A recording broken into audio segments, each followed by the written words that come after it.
Hello प्यारे बच्चों, कैसे हैं आप सभी। आई होप आप सभी बहुत ही अच्छे होंगे। बच्चों, इस वीडियो में हम डिस्कस करेंगे SCERT के द्वारा स्टार्ट किए गए रीडिंग कैंपेन के तहत इंग्लिश की वर्कशीट नंबर 28, जो कि 19 फरवरी 2022 की वर्कशीट है और इसकी क्लास है बच्चों 4 और इस वर्कशीट का थीम है क्लीन आ रिवर्स। आप यहाँ अपना नाम लिखेंगे और यहाँ आप अपनी टीचर का नाम लिखेंगे। चलिए इस वर्कशीट को स्टार्ट करते हैं। Good morning dear students, hope you are doing well. उम्मीद है कि आप सभी बहुत अच्छा कर रहे होंगे। Do you remember Jumbo and his friends? क्या आपको जंबो और उसके दोस्त याद हैं? Let's see what happens next. तो चलिए देखते हैं कि आगे क्या हुआ। Jumbo and his friends were very excited today. तो जंबो और उसके फ्रेंड्स आज बहुत ही ज़्यादा एक्साइटेड थे। They were going to visit the river to have an early morning bath. तो वो पास में ही एक नदी थी, वहाँ पे जा रहे थे सुबह जल्दी नहाने के लिए। On reaching the river they were all shocked. तो रिवर के पास पहुँचकर वो सभी बहुत ज़्यादा हैरान हो गए। There was very less water in the river. नदी में बहुत ही कम पानी था। The river was drying up. और जो नदी है वो ऑलमोस्ट सूख रही थी।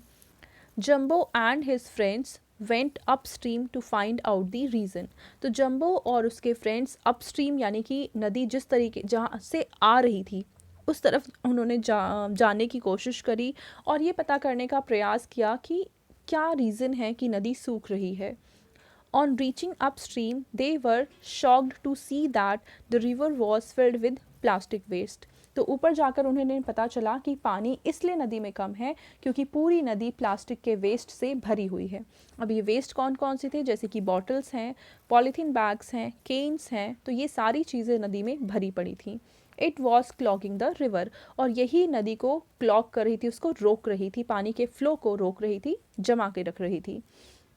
They decided to clean the river themselves. तो उन्होंने उस नदी को खुद ही साफ करने का डिसाइड किया। With in a few days time the river was full of water again. और कुछ दिनों के बाद ही जो नदी है वो फिर से उसमें पानी पूरा भर गया था। Now it's time for the heavenly bath. और अब इनके टाइम था इस नदी में नहाने का और इन्जॉय करने का। अब यहाँ पे आपसे क्वेश्चन पूछा है, have you ever thought about what would happen if we pollute all the reverse?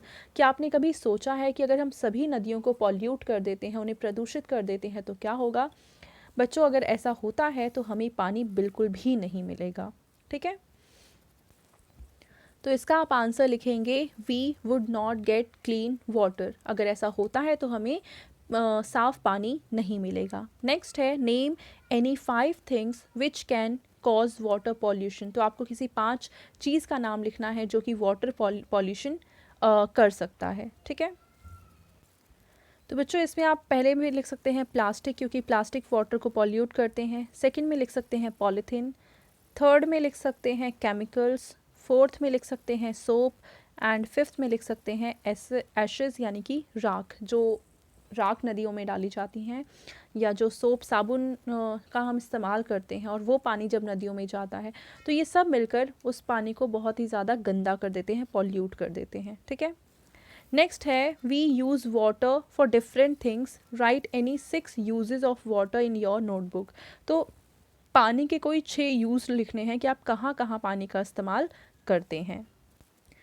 तो बच्चों यहाँ पे 5 पॉइंट्स मैंने लिख दिए हैं, जैसे कि ड्रिंकिंग, सेकेंड है कुकिंग, थर्ड है बाथिंग, फोर्थ है क्लीनिंग एंड फिफ्थ है वाटरिंग प्लांट। अब 6th पॉइंट आप मुझे लिखकर कमेंट सेक्शन में बताएंगे। ड्रिंकिंग का मतलब होता है हम पानी पीने के लिए यूज़ करते हैं।